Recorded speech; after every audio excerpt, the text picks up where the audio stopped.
This is to remove the leaf springs from the rear of a 2000 Toyota Tacoma. And this is the 5-lug model, which there are so few videos of, so I'm just going to try to give a straightforward visual for some of you of what's going to be required. This side has already been taken off. 2 jack stands right where the frame starts to straighten out so that you have even bearing. Definitely put a tire or something underneath here while you're working. Also, do not forget to position your chocks before you start, and then also after you finish jacking it up, come back and push these forward, because depending on how the wheels on your jack are, the truck may have rolled backwards to accommodate for the pivot angle of the jack going up. So just come back here and make sure that those get pushed back in. Kick them nice and wedged. The tire that comes stock on this vehicle takes, I believe, a 21 millimeter socket, but this is obviously a custom wheel, so I got my custom socket. This is from Discount Tire. Those guys are the best. No sponsor. It's the little things, you know. They put this on here just as a courtesy. They didn't have to, but you know, little things like that you appreciate at a company like that. The differential here is going to be free to move once the assembly is taken apart, so just be careful.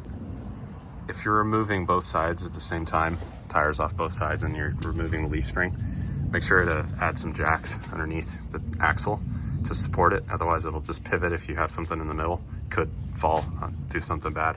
Also make sure and block up the middle here. As you can see, this end of the differential is trying to pivot down. So it's just something to prevent anything from happening to the coupler there, the union.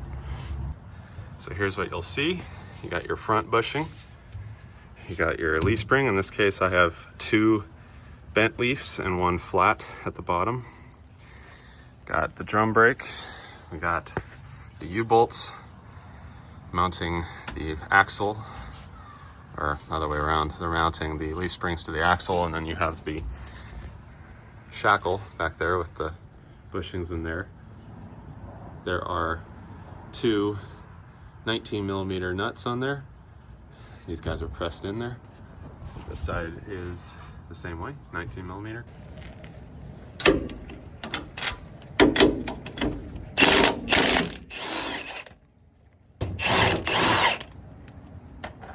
I'll show you get these washers too. A couple of them are popping off a little late.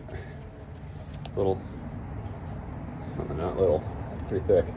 This one's stuck on there, but it'll come off in a minute. This will be super straightforward to remove the rear shock. It's all loose right now. But if you're not using an impact, I would keep this thing mounted to the vehicle and make sure and break this nut first. Or sorry, this is a bolt. Break the bolt first, otherwise you'll be fighting yourself if it's moving around like that. So do it while it's tightened. But if you have an impact, then don't worry about it. You can do it at any time. Sometimes an impact doesn't work, and sometimes a long socket doesn't work. Time to fix that. Let's see. Yep. So I couldn't get to it because of the muffler, but you could switch right back away to the ratchet.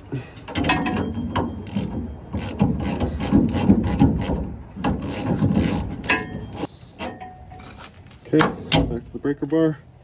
I just did this in the wrong order. I should have done the breaker bar on both of them.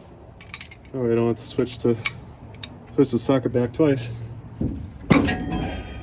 Always be careful where your hands are going. I didn't do anything this time, and I didn't have anything in the way, but man, sometimes you can really mess up your hands if you aren't careful the way this releases. Get that block nut off of there before you lose it. Oh, actually, this whole guy comes off the side, and the entire leaf spring is going to slide off of those. In fact, be careful how much you shake your truck. It's only on jack stands. They're sliding off there. Conveniently, those bushings are popping right out. They're just rubber. There's 2 of them on either side so there's 2 on this guy, 1 here and 1 here, and there's 2 on the bottom. So there's 4 in the back for the shackle on each side, so 8 in total. for shit for that one. They're very, at least the one I went to, they're about $12 a piece. They were not expensive at all. In fact, some of the aftermarket kits were more expensive. So just check the dealership. They're not always more expensive. And you get some good rubber bushings. Also, make sure that, and I'm starting to learn this myself, finally, just when you've taken something off, put the nuts and washers back on. That'll save you so much headache. So, see, I put them all back on, set them off to the side. Oops, he's not off yet though. Another thing is to take pictures. So many times you just don't see something and you're like, wait, how did it go back on? You can refer to a picture, just so much easier. I have learned the hard way, unfortunately, but you don't have to. You don't have to learn the hard way. And you can see, pop this guy out. Sides, just wiggle. Just twisting is a great way to do that. And the inside doesn't look horrible. The outside, a little bit dry rotted. Great lighting. This is not supposed to turn in place, so don't grease this. Otherwise it'll turn in place, and then when the grease dries up, you'll just, you know, the bushing's doing nothing and you're just gonna hear a bunch of very annoying suspension rubbing, whatever you want to call it. Good idea to take a look in there. I live in Arizona and this truck was from Arizona from the day it was bought, so it's very clean. I mean, literally, this is a 2000. The frame still has paint on it. Can you believe that? If you want a truck to last, move to the West. Not every part of the West, but you know, the dry parts of the West, it's great. So make sure it's just clean. You don't need debris in there, rubbing into your bushings. You know what? Good idea.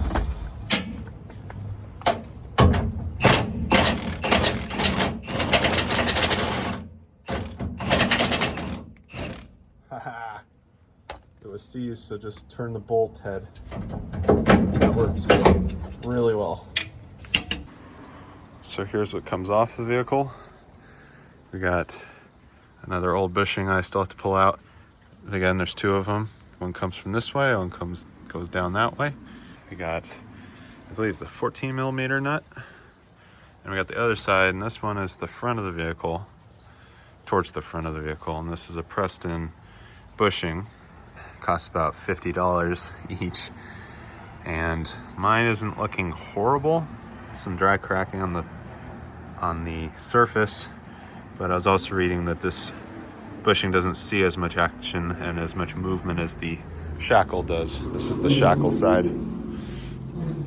And so I'm gonna leave this guy. I can do it later. It's so easy to take this stuff off to get to it. In my case, I'm installing the Fabtech 3-inch lift kit on this truck. I already got it on the front, and is the add-a-leaf. So you got the longest one at the top, second longest one, and then this is going to be the shortest of the bent springs. So this guy's going to fit right in between here. This bolt and nut is going to be replaced, and then you'll get the extra 2 inches of lift with this, as well as the added rigidity.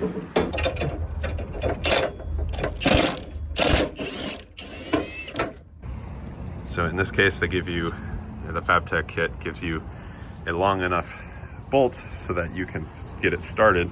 Obviously, it's going to squeeze together. So I'm going to be using a ratcheting wrench to speed up this process. Obviously, if you use a socket, you're going to run out of socket for the bolt to go into, and then you'll just be bottoming, but you'll just be spinning. So probably this is going to be the best bet.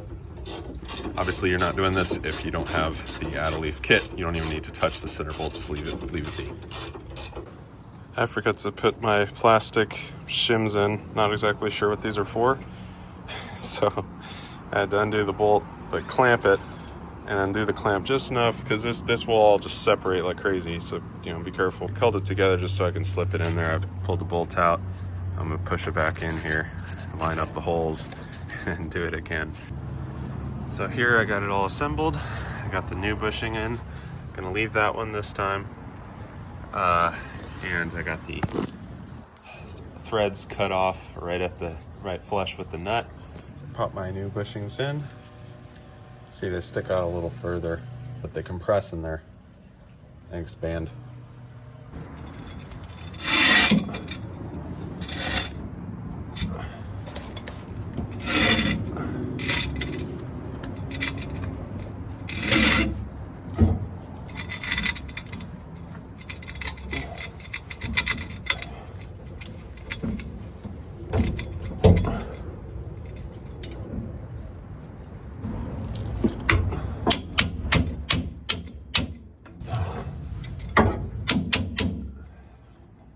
Pushing the bushing out on this side. Alright. What I might do is grab a clamp.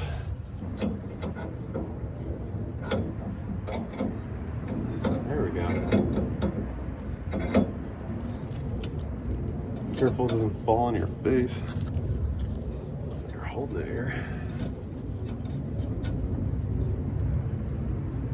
Go. Got on. Okay, so those are ready to be torqued down. I'm not going to do that yet. I'm going to go to the other side. I'm going to put my phone in harm's way for the sake of YouTube. Shackle will move with you. That's all shackle movement. Actually, there's little notches on the flange of the bolt head because it locks. And that's why you don't have to hold the head when you take it off. Which is kind of nice, but it's not nice in the front where they make it so you have to take off the sway bars. Careful when you're doing that. Sometimes you're gonna really mess up the threads. But if you think you're getting it, it's a good, handy method. Here is the front. Got the bolt. I even marked it just to help myself out. Line that up. Bolt goes through. And what's nice about the shackle is it gives you all the room in the world to move this anywhere you want. So the bolt theoretically should go right where you want it to.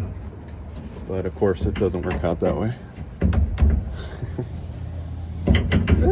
Okay, well, time for the hammer. So as you can see here, there's quite a bit of distance between the leaf spring and where the axle sits on the jack stand. So I just put the jack underneath the leaf springs, lifted it up a little bit, and I made sure to align the nut.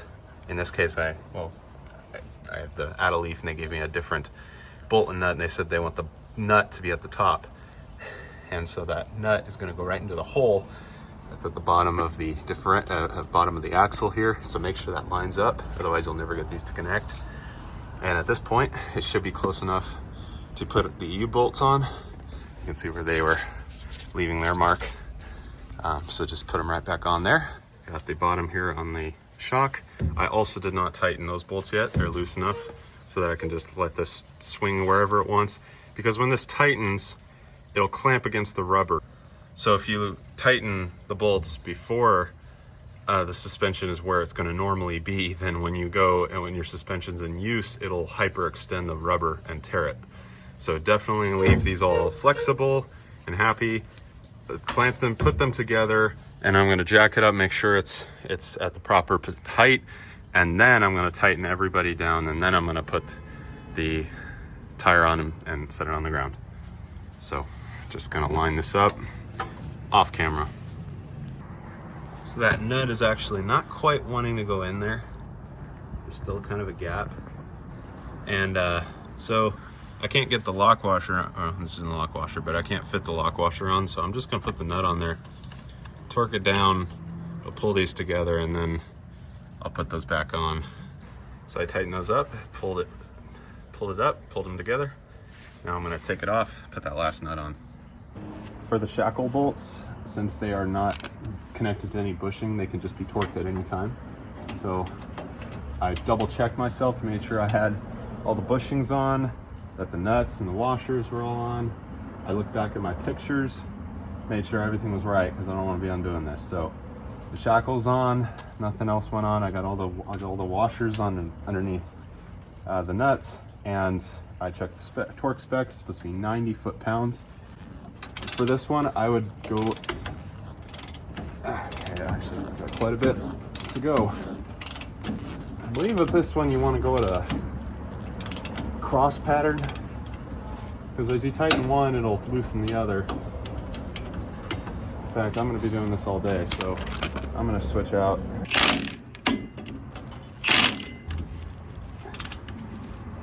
I'm going catty corner, so chose one end.